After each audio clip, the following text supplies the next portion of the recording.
आज की कहानी है दो क्लासमेट्स की जो एक दूसरे को बिल्कुल पसंद नहीं करते थे, लेकिन हालातों ने उन्हें एक ऐसी जगह पर ला के रख दिया जहां पर सरवाइव करना भी बहुत मुश्किल था और वो महीनों तक एक आइलैंड पर एक दूसरे के साथ फंसे रहे। उसके बाद वो उस आइलैंड पर कैसे सरवाइव करते हैं और एक दूसरे के साथ किया कांड करते हैं, देखेंगे हम आज की इस पूरी कहानी में। और आज की कहानी शुरू होती है हमें एमा नाम की एक खूबसूरत लड़की को दिखाते हुए, जो सुबह जल्दी उठकर अपने स्कूल जाने के लिए तैयार होती है। एमा अपनी स्कूल में एक बहुत ही अच्छी और फेमस स्टूडेंट है जिसके बहुत सारे फ्रेंड्स हैं। दूसरी तरफ हम डीन को देखते हैं जो एमा की तुलना में बहुत ही आलसी लड़का है और वो सुबह लेट करके उठता है और सीधे बाथरूम में जाकर ब्रश करने के बाद तुरंत आकर वीडियो गेम खेलने बैठ जाता है। तो उसके पिता जैक उसे कहते हैं कि तुम स्कूल के लिए लेट हो जाओगे।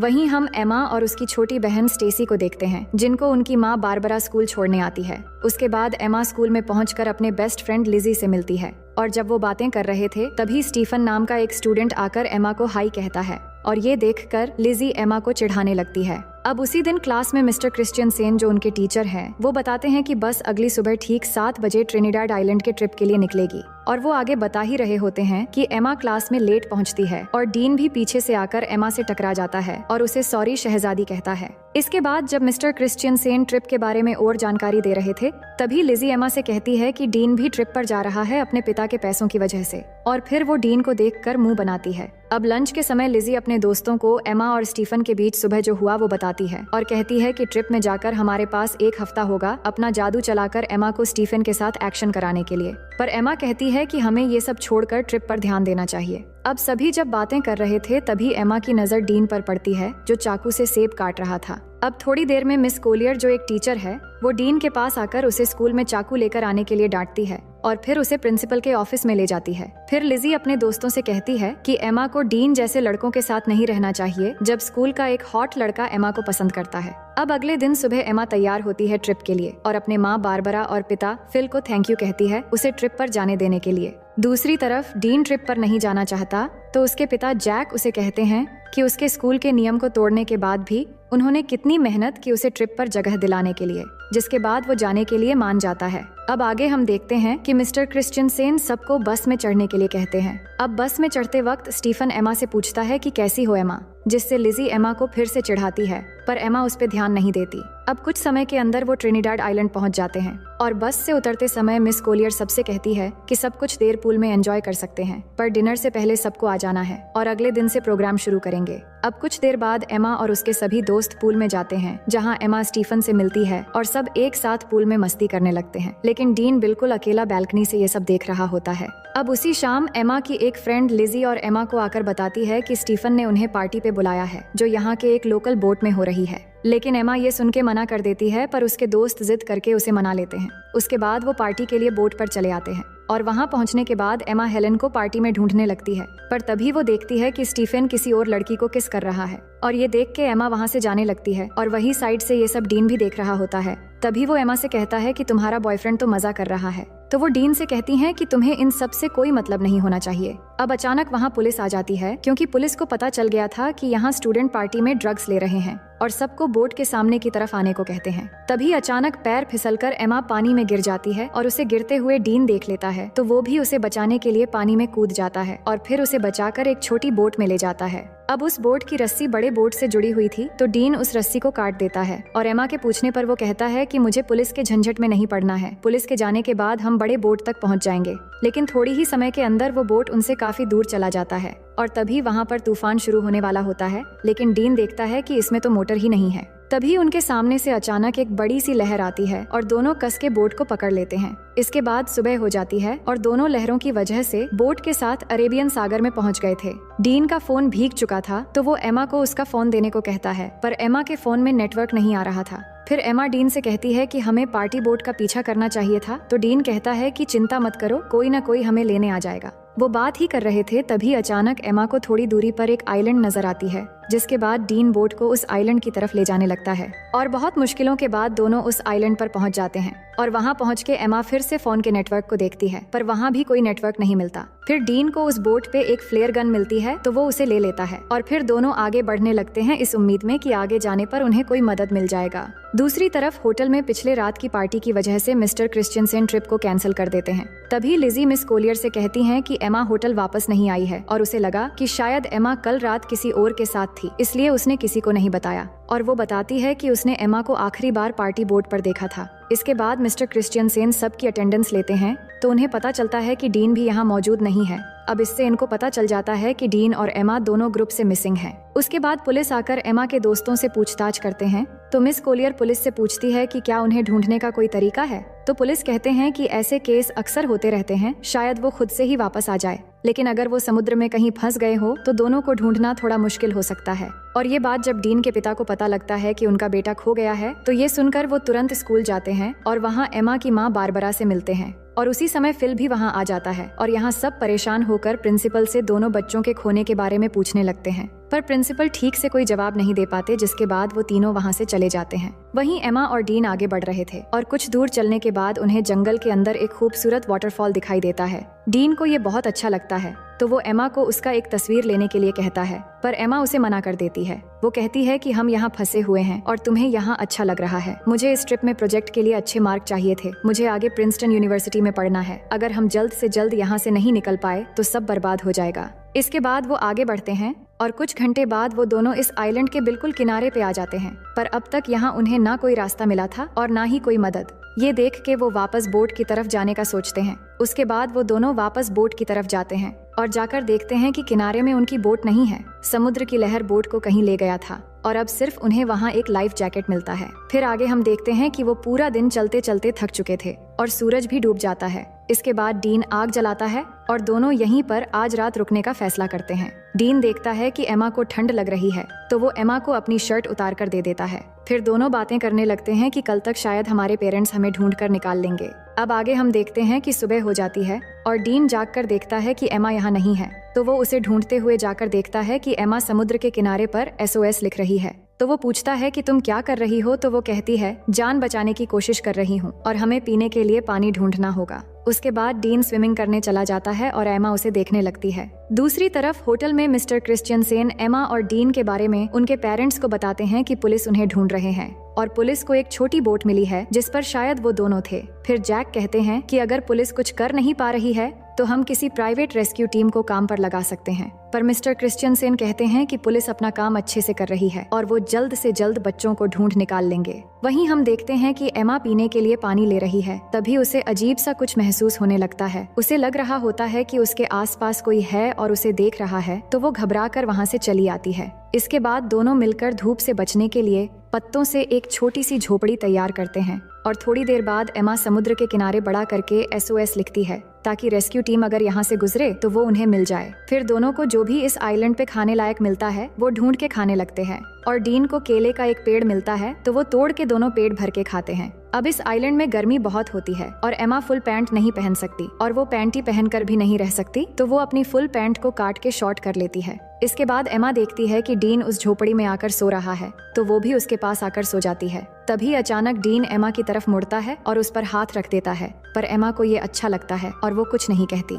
फिर अगले दिन जब एमा वाटरफॉल में नहा रही होती है, तब डीन आकर उससे सनस्क्रीन मांगता है, तो एमा डीन को कहती है कि मैं यहाँ नहा रही हूँ, तुम दूसरी तरफ जाओ। तो डीन कहता है कि तुम ही ने तो मुझे यहाँ पहरेदारी करने के लिए कहा है। ये सुन के एमा कहती है कि इस आइलैंड में कोई और भी है, इसलिए मैंने कहा था। उधर होटल में बारबरा एमा को लेकर बहुत परेशान थी और न्यूज में ये बताया जा रहा था कि एमा और डीन के गायब होने की केस अब ऑफिशियल हो गई है और अब पुलिस को लगता है कि वो दोनों मर चुके हैं और अब वो उनकी लाश ढूंढ रहे हैं। और फिल तैयार हो रहा था घर जाने के लिए, क्योंकि एमा की छोटी बहन स्टेसी घर में अकेली है, पर बारबरा अभी भी घबराई हुई है। तो फिल बारबरा से कहता है कि एमा मिल जाएगी और ये कह के वो उसे गले लगा लेता है। जिसके बाद अगले दिन जैक बारबरा के साथ हेलीकॉप्टर लेकर एमा और डीन को ढूंढने निकल पड़ता है और वही आइलैंड में थोड़ी देर के बाद रात होने वाली है और एमा डीन को बता रही होती है कि वो अपने परिवार को बहुत याद कर रही है। तभी डीन को वहाँ पर किसी इंसान की खोपड़ी मिलती है, तो एमा उसे देखकर बहुत डर जाती है और कहती है कि ये भी हमारी तरह शायद यहाँ फंस गया होगा और इसकी ये हालत हो गई और अब हमारी हालत भी शायद इसी के जैसा हो जाएगा।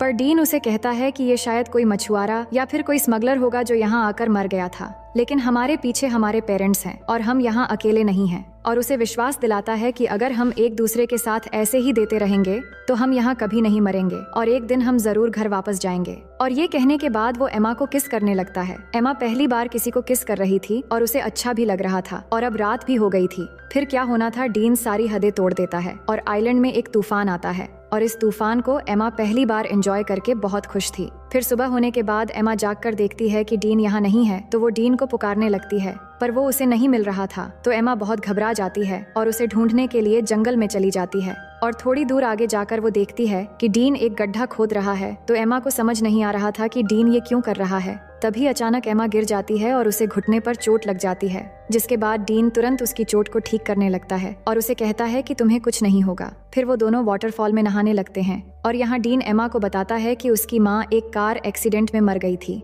और एमा उसकी बातों को अच्छे से सुनने लगती है। फिर थोड़ी देर बाद वहाँ बारिश होने लगती है और डीन उसमें मस्ती करने लगता है और एमा उसे देखकर खुश हो रही होती है, जिसके बाद दोनों बारिश में डांस करने लगते हैं और डीन एमा की बालों में एक फूल लगा देता है। अब एमा डीन से कहती है कि मुझे फिर से तूफान के मजे लेने हैं। फिर डीन एक बार फिर से तूफान लाने की तैयारी शुरू कर देता है। वहीं अब न्यूज में बताया जाता है कि एमा और डीन के लापता होने की 1 महीना गुजर चुका है और पुलिस को लगता है वो अब जिंदा नहीं रहे, इसलिए पुलिस ने उन्हें ऑफिशियली ढूंढना बंद कर दिया है। पर एमा के दोस्त को अभी भी लग रहा है कि एमा और डीन अभी भी जिंदा है और बारबरा को भी वैसा ही लगता है और वो जैक के साथ हेलीकॉप्टर लेके अपनी बेटी एमा को ढूंढने फिर से चली जाती है और उन दोनों को अच्छे से ढूंढने के लिए सबको पर्ची बांट रहे होते हैं, जिन पे एमा और डीन के बारे में जानकारी दी हुई थी। ये सब कुछ करने के बाद जैक बारबरा से कहता है कि उन्होंने सब करके देख लिया, पर फिर भी एमा और डीन नहीं मिल रहे हैं। अब शायद घर वापस लौट जाना चाहिए। ये सुनकर बारबरा उदास हो जाती है और घर चली जाती है। दूसरी तरफ डीन एमा को हरी रोशनी के बारे में बता रहा होता है, जिसके बारे में उसकी माँ ने उसे बताया था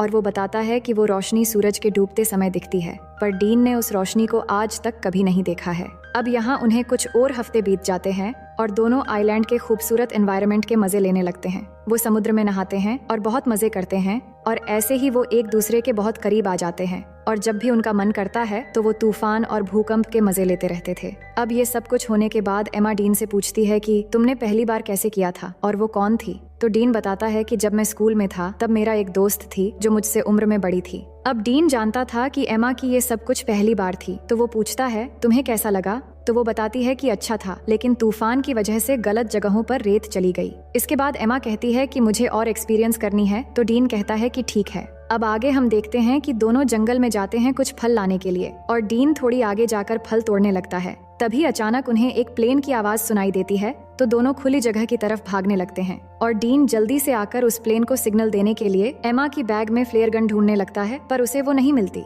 लेकिन तब तक वो प्लेन उनसे बहुत दूर चली जाती है। फिर एमा फिर से उस फ्लेयर गन को ढूंढने लगती है, पर उसे भी नहीं मिलती। तो एमा को लगता है कि उस आइलैंड पर कोई और भी है जो उनके चीजें चुरा रहा है। फिर आगे हम देखते हैं कि कुछ दिन और बीत गए हैं, पर उनके ऊपर से अब तक सिर्फ एक ही प्लेन गुजरा है और कोई भी उन्हें बचाने नहीं आया है। दोनों झोपड़ी में बैठ के बात करने लगते हैं कि उन्हें अब घर वापस जाने की उम्मीद छोड़ देनी चाहिए और यहाँ जंगल में पूरी तरह एक दूसरे के साथ बिताने का फैसला कर लेना चाहिए। तभी अचानक डीन को किसी जानवर की आवाज आती है, तो डीन जंगल में जाता है उस जानवर को ढूंढने के लिए। तो एमा को डीन की चिंता होने लगती है, तो वो भी उसके पीछे चली जाती है और वही डीन जैसे ही थोड़ा आगे जाकर देखता है तो वहाँ एक ब्लैक पैंथर होता है, जिसे देखते ही वो भागने लगता है और भागते भागते काफी दूर जाने के बाद वो अचानक जमीन पे गिर जाता है। और एमा भागती हुई जब डीन के पास पहुँचती है तो वो देखती है कि डीन के पास खून से लथपथ एक चाकू है और उसने एक ब्लैक पैंथर को मार दिया है। फिर आगे हम देखते हैं कि एमा और डीन के सभी दोस्त और पेरेंट्स उनके बिना ही अपनी जिंदगी की शुरुआत कर लेते हैं और यहाँ एमा और डीन ने भी आइलैंड पर जीना सीख लिया है और इधर ही अपनी जिंदगी गुजारने का फैसला कर लिया है, क्योंकि उन्हें जो उम्मीद थी कि उन्हें कोई बचाने आएगा वो भी अब खत्म हो चुकी थी। उन्होंने शिकार करना भी सीख लिया है और यहाँ पर झोपड़ी बनाकर रहते हैं और सभी उम्मीदें छोड़कर खुशी से एक दूसरे के साथ देते हुए दिन गुजारने लगते हैं। फिर एक दिन एमा उल्टियां करने लगती है तो डीन ये देखकर उसे पूछता है कि क्या तुम प्रेग्नेंट हो। तो एमा कहती है कि नहीं, उल्टियां बस ऐसे ही हो गई हैं। इसके बाद एमा अच्छा महसूस करने के लिए डीन के साथ लेट जाती है, पर जब वो दोनों बात कर रहे होते हैं तभी एमा की खोई हुई चीजें ऊपर से गिरने लगती है और जब वो दोनों ऊपर देखते हैं तो वहाँ पेड़ पर एक बंदर होता है जो उनके सामान फेंक रहा होता है और वो देखते हैं कि बंदर के हाथ में वो फ्लेयर गन भी है जो डीन को उस दिन नहीं मिला था। तो उस बंदर को एमा एक केला दिखाती है तो वो गन नीचे फेंक देता है, जिसके बाद उन्हें ऊपर से एक हेलीकॉप्टर की आवाज आती है तो वो भागते हुए खुली जगह पर आते हैं और एमा गन लोड करके फायर करती है तो वो हेलीकॉप्टर वाले उन्हें देख लेते हैं, जिसके बाद वहाँ से उन्हें रेस्क्यू कर लिया जाता है। और अब फाइनली दोनों 3 महीने के बाद वापस आ जाते हैं और एयरपोर्ट पे एमा और डीन के दोस्त और पेरेंट्स उनसे मिलकर बहुत खुश हो जाते हैं, जिसके बाद दोनों के पेरेंट्स उन्हें अपने अपने घर लेकर चले जाते हैं। अब घर आने के बाद डीन उसी रात को एमा से मिलने जाता है और वो बात करते हैं कि घर वापस आकर कितना अजीब लग रहा है और यहाँ डीन एमा को किस करने वाला होता है, पर एमा नहीं करती और कहती है कि हर 10 मिनट में उसके पेरेंट्स उससे मिलने आ रहे हैं, अब शायद तुम्हें यहाँ से चले जाना चाहिए। और कहती हैं कि हमारे आने की खुशी में मेरे पेरेंट्स ने एक पार्टी रखी है तो तुम्हें भी आना है। फिर अगले दिन पार्टी पे सब जमा होते हैं और एमा के पेरेंट्स सबको कुछ कहने लगते हैं उनके बच्चों के वापस आने पे। इसके बाद स्टेसी डीन से पूछती है कि तुम सबके साथ क्यों नहीं हो, तो डीन कहता है कि मुझे सबसे घुलना मिलना अच्छा नहीं लगता। इसके बाद डीन एमा को उसके साथ आने के लिए इशारा करता है पर एमा नहीं आती और उसे अनदेखा कर देती है और ये देखकर डीन पार्टी से चला जाता है। इसके बाद सभी चीजें पहले की तरह हो जाती हैं और एमा आइलैंड से वापस आने पर वो बहुत फेमस हो जाती है, पर डीन अभी भी अकेला ही रहता है और जब भी एमा और डीन एक दूसरे के पास से गुजरते हैं